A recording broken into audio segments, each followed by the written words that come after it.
Brought to you by V-Guard, co-powered by Sensodyne and Vimal. ಬಾಯಲ್ಲಿ ಹೇಳಿ ಕೇಸರಿ.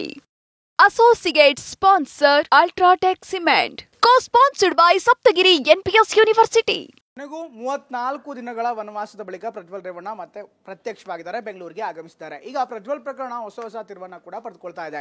ಇನ್ನು ಪ್ರಜ್ವಲ್ ಬೆಂಗಳೂರಿಗೆ ಆಗಮಿಸ್ತಾ ಇದ್ದಂತೆ SITಯ ಅಧಿಕಾರಿಗಳು ಅವರನ್ನ ಬಂಧನ ಮಾಡಿದ್ದಾರೆ. ಇವತ್ತು SITಯ ಅಧಿಕಾರಿಗಳು ಪ್ರಜ್ವಲ್ ರೇವಣ್ಣ ಅವರನ್ನ ನ್ಯಾಯಾಧೀಶರ ಮುಂದೆ ಹಾಜರು ಮಾಡಿದ್ರು. ಅಲ್ಲಿ ವಾದ ಪ್ರತಿವಾದ ಆಯಿತು, ಸಾಕಷ್ಟು ದೊಡ್ಡ ವಾದ ಪ್ರತಿವಾದ ಆಯಿತು. ಇದರ ಆರ್ಗ್ಯುಮೆಂಟ್ ಅನ್ನು ಕೂಡ ಬಿಡಿಯಾಗಿ ತೋರಿಸ್ತೀನಿ. ಎಂಟೈರ್ ಪ್ರಜ್ವಲ್ನ ಎಪಿಸೋಡ್ ಏನಿದೆ, ಅವರ ಹಿಸ್ಟ್ರಿ ಏನಿದೆ, ಯಾವ ರೀತಿ ಅವರನ್ನು ಬಂಧನ ಮಾಡಲಾಯಿತು, ಬಂಧನ ಆಗಿ ನಂತರ 6 ದಿನಗಳ ಕಸ್ಟಡಿವರೆಗೆ ಪಿನ್ ಟು ಪಿನ್ ಡೀಟೇಲ್ ಅನ್ನು ನೋಡ್ಕೊಂಬೋಣ ಬನ್ನಿ.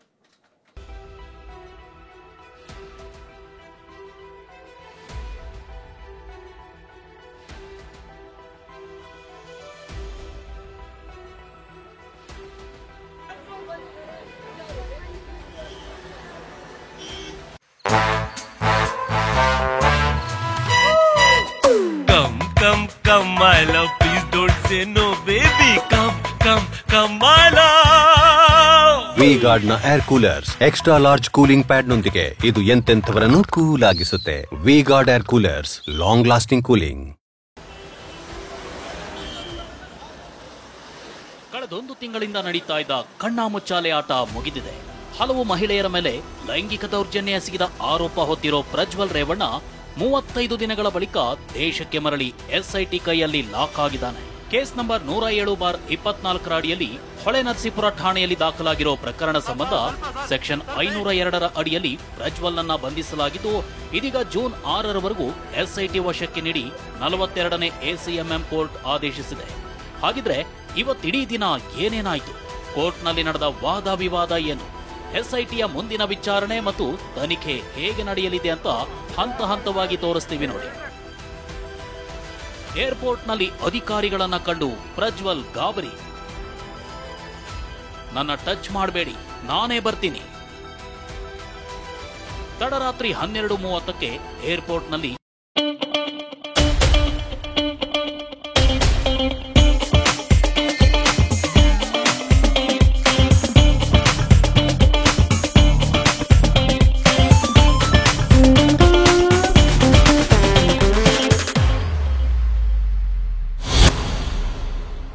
ಅಧಿಕಾರಿಗಳನ್ನ ನೋಡಿ ಪ್ರಜ್ವಲ್ ಗಾಬರಿ ಒಳಗಾಗಿದ್ದ. ಇಮಿಗ್ರೇಷನ್ ಕ್ಯೂನಲ್ಲಿ ನಡೆದು ಬರ್ತಾ ಇದ್ದ ಪ್ರಜ್ವಲ್ನನ್ನ ಅಧಿಕಾರಿಗಳು ಪಕ್ಕಕ್ಕೆ ಕರೆದ್ರು. ಆಗ ನನ್ನ ಟಚ್ ಮಾಡಬೇಡಿ, ನಾನೇ ನಿಮ್ ಜೊತೆ ಬರ್ತೀನಿ ಅಂತ ಅಧಿಕಾರಿಗಳೆದುರು ಡ್ರಾಮಾ ಮಾಡಿದ ಪ್ರಸಂಗ ನಡೆದಿದೆ. ಬಳಿಕ ಭದ್ರತಾ ಪಡೆ ಸುತ್ತುವರೆದು ಆತನನ್ನ ಹೊರಗೆ ಕರೆತಂದ್ರು. ಇದೇ ವೇಳೆ ನಾನು ವಕೀಲರಿಗೆ ಕರೆ ಮಾಡಬೇಕು ಅಂತ ಪ್ರಜ್ವಲ್ ಹೇಳಿದ್ದಕ್ಕೆ ಕಚೇರಿಗೆ ಹೋದ್ಮೇಲೆ ನೋಡೋಣ ಅಂತ ಅಧಿಕಾರಿಗಳು ಆತನ ಮೊಬೈಲ್ ವಶಕ್ಕೆ ಪಡೆದುಕೊಂಡ್ರು. ಹೀಗೆ ಮಧ್ಯರಾತ್ರಿ ಆತನ ಹೆಡಮುರಿ ಕಟ್ಟಿದ ಅಧಿಕಾರಿಗಳು ಮಧ್ಯಾಹ್ನ 1 ಗಂಟೆ ಹೊತ್ತಿಗೆ ಬೆಂಗಳೂರಿನ ಬೌರಿಂಗ್ ಆಸ್ಪತ್ರೆಯಲ್ಲಿ ಪ್ರಜ್ವಲ್ಗೆ ವೈದ್ಯಕೀಯ ಪರೀಕ್ಷೆ ನಡೆಸಿದ್ರು. BP, sugar, pulse rate, heart beat, saturation ಪರೀಕ್ಷಿಸಿದ ವೈದ್ಯರು ಕೌನ್ಸೆಲಿಂಗ್ ಮಾಡಿ ಕಳಿಸಿಕೊಟ್ರು. ಇನ್ನು ಪ್ರಜ್ವಲ್ ಮೆಡಿಕಲ್ ಟೆಸ್ಟ್ನಿಂದಾಗಿ ಬೌರಿಂಗ್ ಆಸ್ಪತ್ರೆಯಲ್ಲಿ ರೋಗಿಗಳು ಪರದಾಡುವಂತಾಯಿತು. ಜೂನ್ 6 ಇದು ತಗೊಳ್ಳೋಣ. ಇದು ಇನ್ವರ್ಟರ್ AC. ನೀವು ಗ್ಯಾಮ್ಲರ್ ಅಲ್ವಾ? ಗ್ಯಾಮ್ಲರ್ ಜೂಜಾಡ್ತಿರಲ್ವಾ? ನೀವು ಜೂಜಾಡ್ತೀರಾ? ಇಲ್ಲ, ಯಾರು ಏನು ಹೇಳಿದ್ರು ಅಂತ ನೀನು? ಎಷ್ಟು ಕಾಸ್ಟ್ಲಿ ಹಾಗೂ ಡೆಲಿಕೇಟ್ AC ತಗೊಂಡು ಸ್ಟೆಬಿಲೈಸರ್ ತಗೊಳ್ಳಿಲ್ಲ ಅಂದ್ರೆ ಇದು ಜೂಜಾಟ ತಾನೇ. ಒಂದೇ ಫ್ಲಕ್ಚುಯೇಷನ್ ಗೆ ನಿಮ್ಮ ಇನ್ವರ್ಟರ್ ACಯ ಪಾರ್ಟ್ಸ್ ಡ್ಯಾಮೇಜ್ ಆಗಬಹುದು. ಅದನ್ನು V-Guard ಉಪಯೋಗಿಸಿ ಸುರಕ್ಷಿತವಾಗಿರಿಸಿ. V-Guard, India's #1 stabilizer. ರವರೆಗೆ ಪ್ರಜ್ವಲ್ ರೇವಣ್ಣ SIT ಕಸ್ಟಡಿಗೆ. ಕೋರ್ಟ್ನಲ್ಲಿ ಜಡ್ಜ್ ಎದುರು ಕೈ ಕಟ್ಟಿ ನಿಂತ ಪ್ರಜ್ವಲ್. ವೈದ್ಯಕೀಯ ಪರೀಕ್ಷೆ ಬಳಿಕ ಇಂದು ಮಧ್ಯಾಹ್ನ ಸರಿಯಾಗಿ 2:45 ಹೊತ್ತಿಗೆ ಪ್ರಜ್ವಲ್ನನ್ನ SIT ಅಧಿಕಾರಿಗಳು ಬೆಂಗಳೂರಿನ 42ನೇ ACMM ಕೋರ್ಟ್ಗೆ ಹಾಜರುಪಡಿಸಿದರು. ಕೋರ್ಟ್ ಆವರಣದಲ್ಲಿ ಸಾಕಷ್ಟು ಸಂಖ್ಯೆಯಲ್ಲಿ ವಕೀಲರೇ ಕಿಕ್ಕಿರಿದು ತುಂಬಿದ್ರು. ಕೋರ್ಟ್ ಕಿಕ್ಕಿರಿದು ತುಂಬಿರೋದ್ರಿಂದ ಹಾಜರುಪಡಿಸೋದು ವಿಳಂಬ ಆಯಿತು ಅಂತ ಅಧಿಕಾರಿಗಳು ನ್ಯಾಯಾಧೀಶರಿಗೆ ಸಮಜಾಯಿಷಿ ನೀಡಿದ್ರು. ಬಳಿಕ ಪ್ರಜ್ವಲ್ ಜಡ್ಜ್ ಮುಂದೆ ಕೈಕಟ್ಟಿ ನಿಂತ. ಅಲ್ಲಿಂದ ವಾದ ಪ್ರತಿವಾದಗಳು ಆರಂಭವಾದವು. ಲೋಕಸಭಾ ಚುನಾವಣೆಗೆ ಮುನ್ನ ಈತನ ಅಶ್ಲೀಲ ದೃಶ್ಯ ವೈರಲ್ ಆಗಿದೆ. ಪ್ರಕರಣದಲ್ಲಿ 100ಕ್ಕೂ ಹೆಚ್ಚು ಸಂತ್ರಸ್ತೆಯರಿದ್ದಾರೆ. ಕೆಲ ತಿಂಗಳ ಹಿಂದೆ ಮಾಧ್ಯಮದಲ್ಲಿ ಪ್ರಸಾರ ಮಾಡಿದಂತೆ ತಡೆ ತಂದಿದ್ರು. ಈತ ವಿಕೃತಕಾಮಿ. ತನ್ನದೇ ಅಶ್ಲೀಲ ದೃಶ್ಯವನ್ನ ವಿಡಿಯೋ ಮಾಡಿದ್ದಾನೆ. ಸಂಸದ ಪ್ರಜ್ವಲ್ ರೇವಣ್ಣ ವಿರುದ್ಧ ಅತ್ಯಾಚಾರದ ಆರೋಪವಿದೆ. ಸಂಸದ ಪ್ರಜ್ವಲ್ ರೇವಣ್ಣ ಮನೆಯಲ್ಲಿ ಸಂತ್ರಸ್ತೆ ಕೆಲಸ ಮಾಡ್ತಿದ್ರು. ಈತನಿಗೆ ಇದನ್ನ ಮಾಡುವುದೇ ಹವ್ಯಾಸವಾಗಿಬಿಟ್ಟಿದೆ. ಇತರ ಮನೆ ಕೆಲಸದವರು ಈ ಬಗ್ಗೆ ಎಚ್ಚರಿಕೆ ಕೊಟ್ಟಿದ್ರು. ಅತ್ಯಾಚಾರ, ಲೈಂಗಿಕ ದೌರ್ಜನ್ಯದ ಬಗ್ಗೆ ಸಂತ್ರಸ್ತೆಯರು ದೂರು ನೀಡಿದ್ದಾರೆ. ವಾಟ್ಸಾಪ್ ಕಾಲ್ ಮಾಡಿ ಬಟ್ಟೆ ಬಿಚ್ಚುವಂತೆ ಕೇಳಿದ್ದಾನೆ. ನೀವು ಸ್ಟೋರಿ ಹೇಳಬೇಡಿ, ಕಸ್ಟಡಿ ಬಂಧನದ ಕಾರಣ ತಿಳಿಸಿ. ಈತ ವಿಡಿಯೋ ವೈರಲ್ ಆದ ಮೇಲೆ ದೇಶ ಬಿಟ್ಟು ಹೋಗಿದ್ದ. ಈತನನ್ನ ಬಂಧಿಸಿ ತನಿಖೆಗೆ ಒಳಪಡಿಸಿದ್ರೆ ಸತ್ಯ ತಿಳಿಯಲಿದೆ. ಹಲವು ಸಂತ್ರಸ್ತೆಯರಿದ್ದು ಮುಂದೆ ಬರಬೇಕಿದೆ. ಹೊರ ದೇಶಕ್ಕೆ ಹೋಗಲು ಹಲವರ ಪಾತ್ರ ಇದೆ. ಅವರ ಬಗ್ಗೆಯೂ ತನಿಖೆ ಮಾಡಲು ಈತನ ಬಂಧನ ಅಗತ್ಯವಾಗಿದೆ. ವಿಡಿಯೋ ವೈರಲ್ ಆದ ನಂತರ ಹಲವು ಮಹಿಳೆಯರು ಸಂಕಷ್ಟದಲ್ಲಿದ್ದಾರೆ. ಮಹಿಳೆಯರ ಪತಿಯರು ಅವರನ್ನ ಸಂಶಯದ ದೃಷ್ಟಿಯಿಂದ ನೋಡ್ತಿದ್ದಾರೆ. ಈತ ತನ್ನದೇ ಲೈಂಗಿಕ ದೃಶ್ಯವನ್ನ ಚಿತ್ರೀಕರಿಸಿದ್ದಾನೆ. ಹೀಗಾಗಿ ಈತನ ತನಿಖೆ ಮಾಡಬೇಕಿದೆ. ಈತನ ಮೊಬೈಲ್ ವಶಕ್ಕೆ ಪಡೆದು ಅದರಲ್ಲಿನ ವಿಡಿಯೋ ಪಡೆಯಬೇಕಿದೆ. ಡ್ರೈವರ್ನಿಂದ ಮೊಬೈಲ್ ಮಾತ್ರ ರಿಕವರಿ ಮಾಡಲಾಗಿದೆ. ಇವನ ಮೊಬೈಲ್ ಲಾಕ್ ಸಿಸ್ಟಮ್ ಇದೆ. ಇವನು ಹಾಗೂ ಮತ್ತೊಬ್ಬನ ಫೇಸ್ ಲಾಕ್ ಇದೆ. ಇವೆಲ್ಲವನ್ನ ತನಿಖೆ ನಡೆಸಬೇಕಿದೆ. ವಿಡಿಯೋ ಮಾಡದ ದೌರ್ಜನ್ಯ ಪ್ರಕರಣಗಳು ಕೂಡ ಇವೆ. ಅವುಗಳ ಬಗ್ಗೆಯೂ ತನಿಖೆ ಮಾಡಬೇಕಿದೆ. ದೇಶದ ರಾಜತಾಂತ್ರಿಕ ಪಾಸ್ಪೋರ್ಟ್ ಪಡೆದು ದೇಶ ತೊರೆದಿದ್ದಾನೆ. ದೇಶ ತೊರೆಯುವಾಗ ಎಫ್ಐಆರ್ ಆಗಿತ್ತಾ? ಇಲ್ಲ, ಹೋದ್ಮೇಲೆ SIT ರಚನೆ ಆಯಿತು. ತಪ್ಪಿಸಿಕೊಂಡು ಹೋಗಲೆಂದೇ ದೇಶ ಬಿಟ್ಟು ಹೋಗಿದ್ನು. ವಕೀಲರು ಪ್ರವಾಸದಲ್ಲಿದ್ದಾರೆಂದು ಹೇಳಿದ್ರೆ ಹೊರತು ದೇಶ ತೊರೆದ ಬಗ್ಗೆ ಹೇಳಿರಲಿಲ್ಲ. ವಿಮಾನದ ಟಿಕೆಟ್ ಬುಕ್ ಮಾಡಿ ಕ್ಯಾನ್ಸಲ್ ಮಾಡಿದ್ದಾನೆ. ವಿದೇಶದಲ್ಲೇ ಬಂಧನ ತಪ್ಪಿಸಲು ಈಗ ದೇಶಕ್ಕೆ ಮರಳಿದ್ದಾನೆ. ಬಂಧಿಸಿ ಸಮಂಜಸವಾದ ತನಿಖೆ ನಡೆಸಲು ಅವಕಾಶವಿದೆ. ಬಟ್ಟೆ ಬಿಚ್ಚುವುದಿಲ್ಲ ಎಂದಾಗ ಬಲ ಪ್ರಯೋಗಿಸಲು ಅವಕಾಶವಿದೆ. ಅಂತಾರಾಷ್ಟ್ರೀಯ ಮಟ್ಟದ ಸುದ್ದಿಯಾಗಿದೆ. ಅದೆಲ್ಲ ವಿಚಾರ ಬೇಡ, ನಿಮ್ಮ ಮನವಿ ಏನು? ಆರೋಪಿಯನ್ನ SIT ಕಸ್ಟಡಿಗೆ ನೀಡಿ. ಮೊದಲು ಕಸ್ಟಡಿ ಅವಶ್ಯವಿದೆಯೇ ಎಂದು ತಿಳಿಯಬೇಕು. ಈ ಬಗ್ಗೆ ಮನವರಿಕೆ ಆದ ಬಳಿಕ ಆದೇಶ ನೀಡುತ್ತೇವೆ. ಈ ಕೇಸ್ನಲ್ಲಿ ಜೀವಾವಧಿ ಶಿಕ್ಷೆಗೆ ಅವಕಾಶವಿದೆ. ಅಶ್ಲೀಲ ಫೋಟೋ ವಿಡಿಯೋ ತೆಗೆದುಕೊಳ್ಳಲಾಗಿದೆ. ಸಂತ್ರಸ್ತೆ ಕೂಲಿ ಕೆಲಸದವರು. ಇವರು ಶ್ರೀಮಂತರು. 1 ದಿನವಾಗಿದೆ, ಇನ್ನೂ 14 ದಿನ ಕಸ್ಟಡಿಗೆ ನೀಡಿ. ಅತ್ಯಾಚಾರ ಕೇಸ್ನಲ್ಲಿ ನೋಟಿಸ್ ನೀಡಿದ್ಯಾಕೆ? ಮೊದಲಿಗೆ ಅತ್ಯಾಚಾರ ಕೇಸ್ ದಾಖಲಾಗಿರಲಿಲ್ಲ. ಲೈಂಗಿಕ ದೌರ್ಜನ್ಯ ಕೇಸ್ ಬಗ್ಗೆ ನೋಟಿಸ್ ನೀಡಲಾಗಿತ್ತು. ಕೊನೆಯ ಉಸಿರಿರುವವರೆಗೆ ಜೈಲು ಶಿಕ್ಷೆಗೆ ಅವಕಾಶವಿದೆ. ಸಂತ್ರಸ್ತೆ ಅತ್ಯಾಚಾರ ಮಾಡಿದ್ದಾರೆಂದು ಮೊದಲು ದೂರು ನೀಡಿಲ್ಲ. ಪ್ರಕರಣದ ಸಂತ್ರಸ್ತೆಯ ಯಾವುದೇ ದೃಶ್ಯ ರೆಕಾರ್ಡ್ ಆಗಿಲ್ಲ. 4 ವರ್ಷ ಹಳೆಯ ಪ್ರಕರಣವೆಂದು ದೂರಿನಲ್ಲಿದೆ. ಏಪ್ರಿಲ್ 28ರಿಂದ ಮೇ 2ರವರೆಗೆ ಯಾವುದೇ ಅತ್ಯಾಚಾರದ ಉಲ್ಲೇಖವಿಲ್ಲ. CRPC 161 ಹೇಳಿಕೆ ನಂತರ ಅತ್ಯಾಚಾರ ಆರೋಪ ದಾಖಲಾಗಿದೆ. ಪದಗಳನ್ನು ಬಳಸಿ ತಮಗೆ ಬೇಕಾದಂತೆ ವಾದ ಮಂಡಿಸುತ್ತಿದ್ದಾರೆ. ಅಭಿಯೋಜಕರು ಈ ಕೇಸ್ನಲ್ಲಿ ನ್ಯಾಯಯುತವಾಗಿ ವರ್ತಿಸಿಲ್ಲ. ಜಾಮೀನು ನೀಡಬಹುದಾಗಿದ್ದ ಕೇಸನ್ನು ಜಾಮೀನು ರಹಿತ ಮಾಡಿದ್ದಾರೆ. ಲೈಂಗಿಕ ದೌರ್ಜನ್ಯ ಕೇಸನ್ನು ಸಂವೇದನಾಶೀಲತೆಯಿಂದ ತಕ್ಷಣವೇ ಆರಾಮ ಪಡೆಯಿರಿ. ಸೆನ್ಸೊಡೈನ್ ರ್ಯಾಪಿಡ್ ರಿಲೀಫ್ ಜೊತೆಗೆ ಅತ್ಯಾಚಾರದ ಕೇಸಾಗಿ ಪರಿವರ್ತಿಸಿದ್ದಾರೆ. ಮಹಿಳಾ ತನಿಖಾಧಿಕಾರಿ ಹೇಳಿಕೆ ದಾಖಲಿಸಬೇಕು. ವಿಡಿಯೋ ರೆಕಾರ್ಡ್ ಮಾಡಬೇಕೆಂಬ ನಿಯಮವಿದೆ. ಆದರೆ ರೆಡಿಮೇಡ್ ದೂರನ್ನು ಸ್ವೀಕರಿಸಲಾಗಿದೆ. ದೂರುದಾರರ ಹೇಳಿಕೆಯ ಯಾವುದೇ ವಿಡಿಯೋ ಮಾಡಿಲ್ಲ. ವಿಡಿಯೋದಲ್ಲಿರುವವರ ಮುಖ ಆಧರಿಸಿ ತನಿಖೆ ಮಾಡುತ್ತಿದ್ದಾರೆ. ಅದಕ್ಕೆ ಇಷ್ಟು ದಿನ ಕಸ್ಟಡಿ ಅವಶ್ಯಕತೆ ಇಲ್ಲ. ಬೇರೆ ಪ್ರಕರಣಗಳನ್ನು ಉಲ್ಲೇಖಿಸಿ ಈ ಕೇಸ್ನಲ್ಲಿ ಕಸ್ಟಡಿ ಪಡೆಯುವಂತಿಲ್ಲ. ಪ್ರಜ್ವಲ್ ತನಿಖೆಗೆ ಸಹಕರಿಸಿಲ್ಲ ಎಂದು ವಾರಂಟ್ ಜಾರಿಗೊಳಿಸಲಾಗಿದೆ. 15 ದಿನ ಪೊಲೀಸ್ ಕಸ್ಟಡಿ ಏಕೆ ಬೇಕು ತಿಳಿಯುತ್ತಿಲ್ಲ. ತನಿಖೆಗೆ ಸಹಕರಿಸಲು ಪ್ರಜ್ವಲ್ ಸಿದ್ಧರಿದ್ದಾರೆ. ಈ ಕೇಸ್ನಲ್ಲಿ ಹೇಗೆ ದೂರು ದಾಖಲಾಯಿತು? ರೆಡಿಮೇಡ್ ದೂರು ಸ್ವೀಕರಿಸಲಾಗಿದೆ. ಲಿಖಿತ ದೂರು ನೀಡಿದಾಗ ದಾಖಲಿಸಿಕೊಂಡಿದ್ದಾರೆ. ಇದಕ್ಕೂ ಮಹಿಳಾ ಅಧಿಕಾರಿ ದೂರು ನೀಡಬೇಕೆಂಬ ನಿಯಮವಿದೆಯೇ? ಮೌಖಿಕ ದೂರು ನೀಡಿದಾಗ ಮಾತ್ರ ಮಹಿಳಾ ಅಧಿಕಾರಿ ದೂರು ದಾಖಲಿಸಿಕೊಳ್ಳಬೇಕು. ಆದರೆ ಈಕೆಯೇ ಲಿಖಿತ ದೂರು ಕೊಟ್ಟಿರುವುದರಿಂದ ಅದರ ಅಗತ್ಯ ಇಲ್ಲ. ಮಹಿಳೆ ದೂರಿನೊಂದಿಗೆ ಪೊಲೀಸ್ ಠಾಣೆಗೆ ಬಂದಾಗ ಇದನ್ನ ಒಪ್ಪಬಹುದು. ಆದರೆ ಈ ಕೇಸ್ನಲ್ಲಿ ಸೀಕ್ರೆಟ್ ಸ್ಥಳದಿಂದ ದೂರು ಕೊಡುತ್ತಾಳೆಂದು ಹೊಳೆ ನರಸೀಪುರ ಪೊಲೀಸರಿಗೆ ಮಾಹಿತಿ ಬರುತ್ತದೆ. ಆ ನಂತರ ಇವರೇ ಹೋಗಿ ದೂರು ಪಡೆದಿದ್ದಾರೆ. ರೆಡಿ ದೂರಿನಲ್ಲೂ ಅತ್ಯಾಚಾರದ ಆರೋಪವಿಲ್ಲ.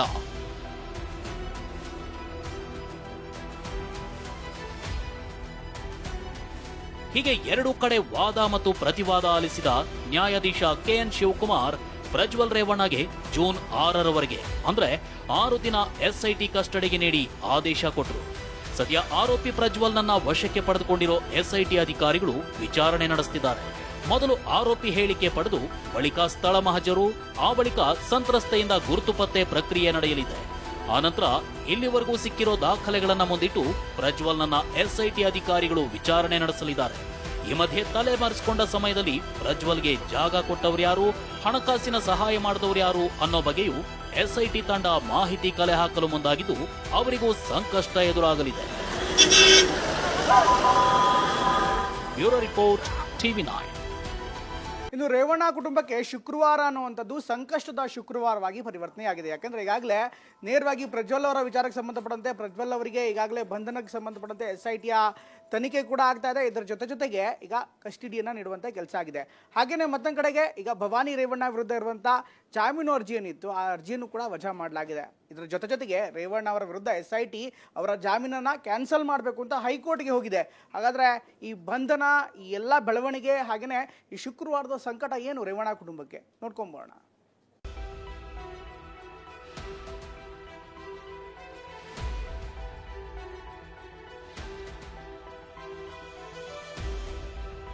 ಶುಕ್ರವಾರದ ಸಂಕಟ.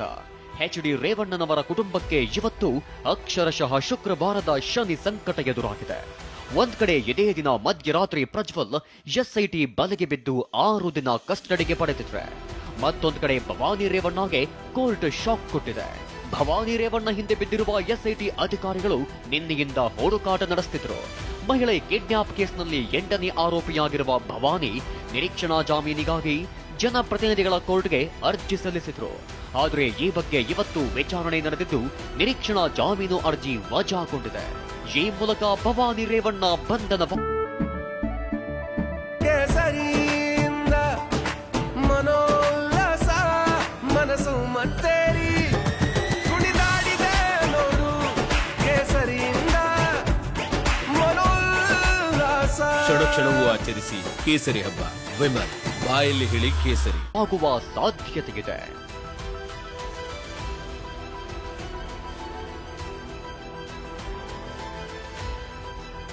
ಭವಾನಿ ರೇವಣ್ಣ ನಿರೀಕ್ಷಣಾ ಜಾಮೀನು ಅರ್ಜಿ ವಜಾ. ಮಗ ಪ್ರಜ್ವಲ್ ರೇವಣ್ಣ ಪತ್ತೆ, ತಾಯಿ ಭವಾನಿ ನಾಪತ್ತೆ. ನಿರೀಕ್ಷಣಾ ಜಾಮೀನು ಅರ್ಜಿ ವಿಚಾರಣೆ ನಡೆಸಿದ್ದ ಜನಪ್ರತಿನಿಧಿಗಳ ವಿಶೇಷ ಕೋರ್ಟ್ ಇಂದು ಮಧ್ಯಾಹ್ನ 2:45ಕ್ಕೆ ಆದೇಶವನ್ನ ಕಾಯ್ದಿರಿಸಿತ್ತು. ಆದರೆ ಸಮಯಾವಕಾಶದ ಅಭಾವದಿಂದ ಸಂಜೆ 6 ಗಂಟೆಗೆ ಕೋರ್ಟ್ ಈ ಆದೇಶ ಕೊಟ್ಟಿತ್ತು. ಭವಾನಿ ರೇವಣ್ಣಗೆ ಸಂಕಷ್ಟ ಎದುರಾಗಿದೆ. ನಿರೀಕ್ಷಣಾ ಜಾಮೀನು ಅರ್ಜಿಯನ್ನ ಜಡ್ಜ್ ಸಂತೋಷ್ ಗಜಾನನ ಭಟ್ ವಜಾಗೊಳಿಸುತ್ತಿದ್ದಂತೆ ಬಂಧನ ಭೀತಿ ಎದುರಾಗಿದೆ. ಈಗಾಗಲೇ HD ರೇವಣ್ಣ ಕೂಡ ಇದೇ ಕಿಡ್ನಾಪ್ ಕೇಸ್ನಲ್ಲಿ ಜಾಮೀನು ಪಡ್ಕೊಂಡಿದ್ದಾರೆ. ಅತ್ತ ಮಗ ಪ್ರಜ್ವಲ್ ರೇವಣ್ಣ 7 ದಿನ SIT ಕಸ್ಟಡಿಯಲ್ಲಿದ್ದಾನೆ. ಇದೀಗ ತಾಯಿ ಭವಾನಿ ರೇವಣ್ಣಗೂ ಬಂಧನ ಭೀತಿ ಶುರುವಾಗಿದ್ದು ಶುಕ್ರವಾರದ ಶನಿ ರೇವಣ್ಣ ಕುಟುಂಬಕ್ಕೆ ತಟ್ಟಿದಂತಾಗಿದೆ.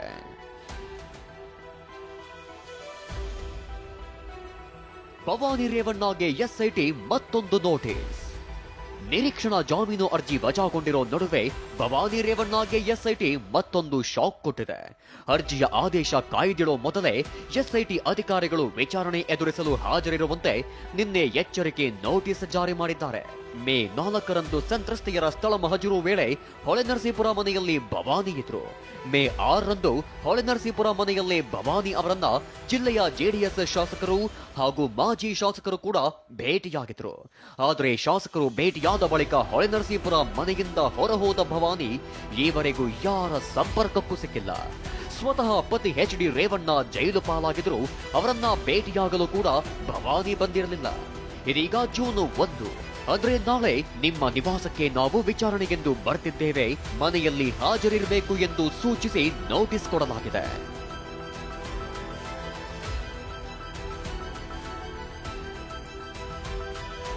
ಇತ್ತ ಮೈಸೂರಿನ KR ನಗರ ಮಹಿಳೆಯ ಅಪಹರಣ ಪ್ರಕರಣಕ್ಕೆ ಸಂಬಂಧಪಟ್ಟಂತೆ HD ರೇವಣ್ಣ ಜಾಮೀನು ಪಡ್ಕೊಂಡಿದ್ದಾರೆ. ಆದರೆ ಪ್ರಕರಣದಲ್ಲಿ HD ರೇವಣ್ಣಗೆ ಜಾಮೀನು ನೀಡಿರುವುದು ಸರಿಯಲ್ಲ. ಹೀಗಾಗಿ ರೇವಣ್ಣ ಜಾಮೀನು ರದ್ದುಗೊಳಿಸುವಂತೆ SIT ಪರ ವಕೀಲರು ಹೈಕೋರ್ಟ್ನಲ್ಲಿ ಅರ್ಜಿ ಸಲ್ಲಿಸಿದ್ದಾರೆ. ಈ ಅರ್ಜಿಯ ವಿಚಾರಣೆ ಇಂದು ನಡೆದಿದ್ದು SIT ಪರ SPP ರವಿವರ್ಮ ಕುಮಾರ್ ವಾದಿಸಿ ರೇವಣ್ಣಗೆ ಜಾಮೀನು ನೀಡಿರುವುದು ಸರಿಯಲ್ಲ ಅಂತ ಹೇಳಿದ್ದಾರೆ. ಈ ಹಿನ್ನೆಲೆಯಲ್ಲಿ ರೇವಣ್ಣಗೆ ಮತ್ತೆ ಭೀತಿ ಎದುರಾಗಿದೆ. ಆದರೆ ಸದ್ಯ SIT ಮತ್ತು HD ರೇವಣ್ಣಗೆ ನೋಟಿಸ್ ಕೊಟ್ಟಿರುವ ಹೈಕೋರ್ಟ್ ಏಕಸದಸ್ಯ ಪೀಠ ಮುಂದಿನ ವಾರಕ್ಕೆ ವಿಚಾರಣೆಯನ್ನ ಮುಂದೂಡಿದೆ.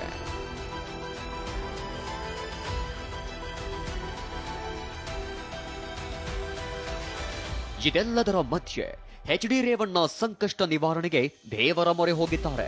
ಬೆಂಗಳೂರಿನ ವೆಂಕಟೇಶ್ವರ ಸ್ವಾಮಿ ದೇಗುಲದಲ್ಲಿ ಪೂಜೆ ಸಲ್ಲಿಸಿದ್ರು. ಬಳಿಕ ಪದ್ಮನಾಭನಗರದ ತಂದೆ ದೇವೇಗೌಡರ ಮನೆಗೆ ಭೇಟಿ ನೀಡಿ ಮಾತುಕತೆ ನಡೆಸಿದ್ರು. ಏನೇ ಹೇಳಿ ಮಗ SIT ಕಸ್ಟಡಿಯಲ್ಲಿದ್ರೆ ಇದೀಗ ಭವಾನಿ ರೇವಣ್ಣಗೆ ಬಂಧನದ ಭೀತಿ ಎದುರಾಗಿದೆ. ಅತ್ತ ಹೈಕೋರ್ಟ್ನಲ್ಲಿ HD ರೇವಣ್ಣನವರ ಜಾಮೀನು ರದ್ದುಗೊಳ್ಳುತ್ತಾ ಗೊತ್ತಿಲ್ಲ. ಸದ್ಯಕ್ಕಂತೂ ಅರ್ಜಿಯ ವಿಚಾರಣೆಯನ್ನ ಮುಂದಿನ ವಾರ ಮುಂದೂಡಲಾಗಿದೆ. Bureau report TV9. ಇನ್ನು ಸಚಿವ ನಾಗೇಂದ್ರ ಅವರ ಪ್ರಕರಣ ದಿನೇ ದಿನೇ ಸರ್ಕಾರಕ್ಕೆ ಸುರುಳಿಯಂತೆ ಸುತ್ಕೋತಾ ಇದೆ. ವಾಲ್ಮೀಕಿ ನಿಗಮದ ಹಗರಣ ಏನಿದೆ ಈಗ ಸಚಿವರ ರಾಜೀನಾಮೆಯನ್ನೇ ಪಡೆಯುತ್ತಾ ಈ ಒಂದು ಅನುಮಾನ ಶುರುವಾಗ್ತಾ ಇದೆ. ಟಿವಿ9ಗೆ ಸಿಕ್ಕಿರುವಂತಹ ಮಾಹಿತಿ ಪ್ರಕಾರ ಮುಖ್ಯಮಂತ್ರಿ ಉಪಮುಖ್ಯಮಂತ್ರಿ ಸೇರಿದಂತೆ ಕಾಂಗ್ರೆಸ್ನ ಹಿರಿಯ ನಾಯಕರು ಸಚಿವರಿಗೆ ನಾಗೇಂದ್ರ ಅವರ ರಾಜೀನಾಮೆ ಕೊಟ್ಟರೆ ಪಕ್ಷಕ್ಕೆ ಸರ್ಕಾರಕ್ಕೆ ಒಳ್ಳೆಯದು ಅನ್ನುವಂಥ ಮಾತನ್ನ ಸಲಹೆಯನ್ನ ಕೊಟ್ಟಿದ್ದಾರೆ ಅಂತ ಹೇಳಲಾಗ್ತಾ ಇದೆ. ಇನ್ನು ನಿನ್ನೆ ತಡರಾತ್ರಿ ನಡೆದಂಥ ಒಂದು ಸಭೆಯಲ್ಲೂ ಕೂಡ ಈಗಾಗಲೇ ಚರ್ಚೆ ಆಗಿದೆ. ಅದರ ಜೊತೆಗೆ ಕೆಲ ದಿನಗಳ ಹಿಂದೆ ಮುಖ್ಯಮಂತ್ರಿ ಡೆಲ್ಲಿಗೆ ಹೋದಂತಹ ಸಂದರ್ಭದಲ್ಲಿ ಸಚಿವ ನಾಗೇಂದ್ರ ಅವರು ಕೂಡ ದೆಹಲಿಗೆ ತೆರಳಿ ಅಲ್ಲಿ ಸಿಎಂ ಅವ್ರನ್ನ ಭೇಟಿಯಾಗಿ ಅವರನ್ನ ಕನ್ವಿನ್ಸ್ ಮಾಡುವಂತ ಪ್ರಯತ್ನವನ್ನು ಮಾಡಿದ್ರು. ಇದ್ರ ಜೊತೆಗೇನೆ ಸಾಕಷ್ಟು ಅನುಮಾನಗಳು ಮೂಡ್ತಾವೆ. ಇನ್ನು ಪ್ರಕರಣ ಈಗ ಸಿಬಿಐಗೆ ಹೋಗಿದೆ. ಸಿಬಿಐ ಯಾವಾಗ ಯಾರನ್ನ ಅರೆಸ್ಟ್ ಮಾಡುತ್ತೆ, ಜೊತೆಗೆ ಇದು ಸರ್ಕಾರದ ಮೇಲೆ ಹೇಗೆ ಪರಿಣಾಮ ಬರುತ್ತೆ ನೋಡೋಣ ಬನ್ನಿ.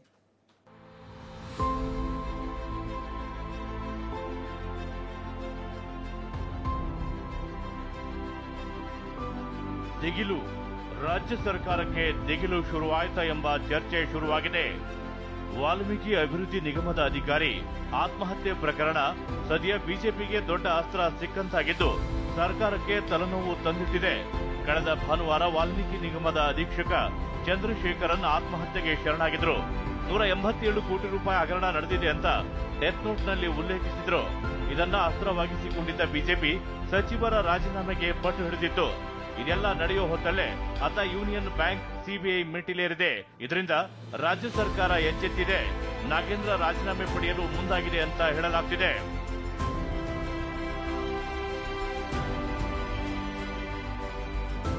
ವಾಲ್ಮೀಕಿ ನಿಗಮ ಹಗರಣ, ಸರ್ಕಾರದ ಮೊದಲ ವಿಕೆಟ್ ಪತನ. ಸಚಿವ ನಾಗೇಂದ್ರ ರಾಜೀನಾಮೆಗೆ ಸಿಎಂ ಸಿದ್ದರಾಮಯ್ಯ ಸೂಚನೆ. ಚಂದ್ರಶೇಖರನ್ ಆತ್ಮಹತ್ಯೆ ಪ್ರಕರಣವನ್ನ ಸರ್ಕಾರ ಗಂಭೀರವಾಗಿ ಪರಿಗಣಿಸಿದ್ದು ನಿನ್ನೆ ನಡೆದಿದ್ದ ಸಿಎಂ ಡಿಸಿಎಂ ಮೀಟಿಂಗ್ನಲ್ಲೂ ಈ ಬಗ್ಗೆ ಚರ್ಚೆ ನಡೆಸಿದ್ದಾರೆ. ನಿನ್ನೆ ಸಭೆಯಲ್ಲಿ ನಾಗೇಂದ್ರ ರಾಜೀನಾಮೆ ಬಗ್ಗೆ ಚರ್ಚೆ ನಡೆಸಲಾಗಿದ್ದು ತನಿಖೆ ಬಳಿಕ ಮತ್ತೆ ಸಂಪುಟ ಸೇರ್ಪಡೆ ಬಗ್ಗೆ ಚಿಂತನೆಯನ್ನು ನಡೆಸಲಾಗಿದೆ ಅಂತ ಟಿವಿ9ಗೆ ಇನ್ಸೈಡ್ ಮಾಹಿತಿ ಲಭ್ಯವಾಗಿದೆ. ವಿಧಾನ ಪರಿಷತ್ ಚುನಾವಣೆಗೆ ಅಭ್ಯರ್ಥಿಗಳ ಆಯ್ಕೆ ವಿಚಾರವಾಗಿ ದೆಹಲಿಗೆ ತೆರಳಿದ CM Siddaramaiah DCM DK AICC ಅಧ್ಯಕ್ಷ ಮಲ್ಲಿಕಾರ್ಜುನ ಖರ್ಗೆ ಜೊತೆ ಈ ಬಗ್ಗೆ ಚರ್ಚೆ ನಡೆಸಿದ್ದಾರೆ. ಅಧಿಕಾರಿಯ ಆತ್ಮಹತ್ಯೆ ಹಾಗೂ ಸಂಭವನೀಯ ಪರಿಣಾಮಗಳ ಬಗ್ಗೆ ಮಾತುಕತೆ ನಡೆಸಿದ್ದಾರೆ ಅಂತ ಮೂಲಗಳು ತಿಳಿಸಿವೆ. ಸರ್ಕಾರಕ್ಕೆ ಮುಖಭಂಗವಾಗಬಾರದು, ಹೀಗಾಗಿ ಬಿ ನಾಗೇಂದ್ರ ರಾಜೀನಾಮೆ ನೀಡುವುದು ಒಳಿತು. ತನಿಖೆ ಪೂರ್ಣವಾದ ಬಳಿಕ ಮತ್ತೆ ಸಂಪುಟಕ್ಕೆ ಸೇರ್ಪಡೆ ಮಾಡಿಕೊಳ್ಳುವುದಾಗಿ ದೆಹಲಿ ಸಭೆಯಲ್ಲಿ ತೀರ್ಮಾನ ಕೈಗೊಂಡಿದ್ದಾರೆ ಅಂತ ಮಾಹಿತಿ ಸಿಕ್ಕಿದೆ. ಸಭೆ ಬಳಿಕ ಸಿಎಂ ಸಿದ್ದರಾಮಯ್ಯ ಬಿ ನಾಗೇಂದ್ರ ಅವರಿಗೆ ಖುದ್ದು ತಾವೇ ಹೇಳಿಕೆ ನೀಡಿ ರಾಜೀನಾಮೆ ನೀಡುವಂತೆ ಸೂಚನೆ ಕೊಟ್ಟಿದ್ದಾರೆ ಅಂತಾನೂ ಹೇಳಲಾಗ್ತಿದೆ.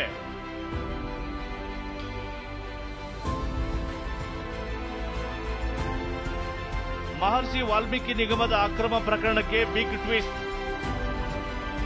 ಯೂನಿಯನ್ ಬ್ಯಾಂಕ್ ಆಫ್ ಇಂಡಿಯಾದಿಂದ ಸಿಬಿಐಗೆ ದೂರು. ಯೂನಿಯನ್ ಬ್ಯಾಂಕ್ ಆಫ್ ಇಂಡಿಯಾ ಅಧಿಕಾರಿಗಳ ವಿರುದ್ಧ ಮೊನ್ನೆ ತಾನೇ ವಾಲ್ಮೀಕಿ ನಿಗಮ ದೂರು ಕೊಟ್ಟಿತ್ತು. ಆದರೆ ಇದಕ್ಕಿಂತಲೂ ಒಂದು ಹೆಜ್ಜೆ ಮುಂದೆ ಹೋಗಿ ಯೂನಿಯನ್ ಬ್ಯಾಂಕ್ ಸಿಬಿಐಗೆ ದೂರು ನೀಡಿದೆ. ಸಿಬಿಐ ಪ್ರಾದೇಶಿಕ ಕಚೇರಿಗೆ ಯೂನಿಯನ್ ಬ್ಯಾಂಕ್ ಆಫ್ ಇಂಡಿಯಾ ವ್ಯವಸ್ಥಾಪಕ ನಿರ್ದೇಶಕರು ಸಮಗ್ರ ತನಿಖೆಗೆ ಆಗ್ರಹಿಸಿ ಸಿಬಿಐಗೆ ದೂರು ನೀಡಿದ್ದಾರೆ. ಅಕಸ್ಮಾತ್ ಸಿಬಿಐ ಎಂಟ್ರಿ ಆದರೆ ಪ್ರಕರಣದ ಮತ್ತಷ್ಟು ಸತ್ಯಾಸತ್ಯತೆ ಬಯಲಾಗುವ ಸಾಧ್ಯತೆ ಇದೆ. ಒಂದು ವೇಳೆ ಸಿಬಿಐ ಎಂಟ್ರಿ ಆದರೆ ಸರ್ಕಾರಕ್ಕೂ ಸಂಕಷ್ಟ ಎದುರಾಗುತ್ತೆ. ಅಲ್ಲದೆ ಸಿಬಿಐ ಎಂಟ್ರಿ ಆದ ಮೇಲೆ ಸಿಐಡಿ ತನಿಖೆ ನಡೆಸುವ ಅವಕಾಶ ಇರಲ್ಲ. ಹೀಗಾಗಿ ಸಿಬಿಐ ಇಡೀ ಕೇಸನ್ನ ಟೇಕ್ ಓವರ್ ಮಾಡಲಿದೆಯಾ ಎಂಬ ಪ್ರಶ್ನೆ ಕಾಡತೊಡಗಿದೆ. ಈ ಬೆನ್ನಲ್ಲೇ ಇಂದು ನಾಗೇಂದ್ರ ಪಾತ್ರ ಇದೆಯಾ ಇಲ್ವಾ ಎಂದು ಕೂಲಂಕುಷವಾಗಿ ಚರ್ಚಿಸಲು ಸಿಎಂ ಗೃಹ ಸಚಿವರು ಸಭೆ ನಡೆಸಿದರು. ಈ ವೇಳೆ ಬಹುತೇಕ ಈ ಪ್ರಕರಣವನ್ನ ಸಿಬಿಐಗೆ ವಹಿಸಿ ರಾಜೀನಾಮೆ ಪಡೆಯುವ ಸಾಧ್ಯತೆಯೇ ದಟ್ಟವಾಗಿದೆ ಅಂತ ಮೂಲಗಳು ಹೇಳಿವೆ. ರಾಜ್ಯದ ಸಹಕಾರಿ ಬ್ಯಾಂಕ್ಗಳ ಖಾತೆಗೆ, ಕಂಪನಿಗಳ ಖಾತೆಗೆ ಜಮಾ ಆಗಿದೆ ಅನ್ನುವಂಥ ಪ್ರೈಮರಿ ಇನ್ಫಾರ್ಮೇಶನ್ ಇದೆ. ಈ ಹಿನ್ನೆಲೆಯಲ್ಲಿ ಸಿಬಿಐ ಕೊಡೋದು ಸೂಕ್ತ. ಸಿಬಿಐ ಅಂತ ಅಂದ್ರೆ ಅವರೇನು ಬೇರೆ ಕಡೆಯಿಂದ ಬಂದವರಲ್ಲ. ಈ ಸಿಬಿಐ ಮುಖ್ಯಸ್ಥರು ಕೂಡ ನಮ್ಮ ರಾಜ್ಯದವರೇ, ನಮ್ಮ ರಾಜ್ಯದ ಪೊಲೀಸರು. ಸೊ ಹಾಗಾಗಿ ಅದಕ್ಕೇನು ಹೆಚ್ಚಿನ ಮಹತ್ವ ಕೊಡುವಂತ ಅವಶ್ಯಕತೆ ಇಲ್ಲ. ಇವರು ಕೇಂದ್ರದಲ್ಲಿ ಬಿಜೆಪಿ ಸರ್ಕಾರ ಇದೆ, ನಮ್ಗೇನಾದ್ರು ಅನುಕೂಲ ಆಗ್ಬೋದು. ಇನ್ನು ದೆಹಲಿಯಲ್ಲಿ ಸಿಎಂ ಸಿದ್ದರಾಮಯ್ಯ ಭೇಟಿಯಾಗಿದ್ದ ಸಚಿವ ನಾಗೇಂದ್ರ ಈ ಬಗ್ಗೆ ಖುದ್ದು ಮಾಹಿತಿ ನೀಡಿದ್ರಂತೆ. ಇದರಲ್ಲಿ ನನ್ನ ಪಾತ್ರ ಏನೂ ಇಲ್ಲ. ಡೆತ್ ನೋಟ್ನಲ್ಲಿ ಪದ್ಮನಾಭ ಹೆಸರಿದ್ದು ಸಚಿವರು ಎಂದು ಬಳಸಲಾಗಿದೆ. ನಾನು ಯಾವುದೇ ಮೌಖಿಕ ಆದೇಶ ಮಾಡಿಲ್ಲ ಎಂದು ಹೇಳಿರುವ ನಾಗೇಂದ್ರ ಸಿಎಂ ಬಳಿ ತಮ್ಮ ನಿಲುವು ಸ್ಪಷ್ಟಪಡಿಸಿದ್ದಾರೆ. ಇನ್ನೊಂದೆಡೆ ಸಿಐಡಿ ವರದಿಗಾಗಿ ಕಾದು ಕೂತಿರುವ ಸಿಎಂ ಪ್ರಾಥಮಿಕ ವರದಿ ಆಧರಿಸಿ ಮುಂದಿನ ಕ್ರಮಕ್ಕೆ ನಿರ್ಧರಿಸಿದ್ದಾರೆ. ಜೊತೆಗೆ ತೆಲಂಗಾಣ ಸರ್ಕಾರದ ಬಳಿ ಸಹಕಾರ ಇಲಾಖೆಯಿಂದ ರಾಜ್ಯ ಸರ್ಕಾರ ಮಾಹಿತಿ ಕೂಡ ಕೇಳಲಾಗಿದೆ. ಸದ್ಯ ಸಿಬಿಐಗೆ ವಹಿಸಬೇಕೆಂಬ ಯೂನಿಯನ್ ಬ್ಯಾಂಕ್ ಬರೆದ ಪತ್ರ ಸಾಕಷ್ಟು ಚರ್ಚೆ ಹುಟ್ಟುಹಾಕಿದ್ದು, ಮುಂದೆ ಸರ್ಕಾರದ 1 ವಿಕೆಟ್ ಪತನಕ್ಕೆ ಕಾರಣವಾಗುತ್ತಾ ಅಂತ ಕಾದು ನೋಡಬೇಕು. Anil Kalkere, TV9, Bengaluru. Brought to you by V-Guard, co-powered by Sensodyne and Vimal. ಬಾಯಲ್ಲಿ ಹೇಳಿ ಕೇಸರಿ. Associate sponsor Ultratech Cement. Co-sponsored by Saptagiri NPS University.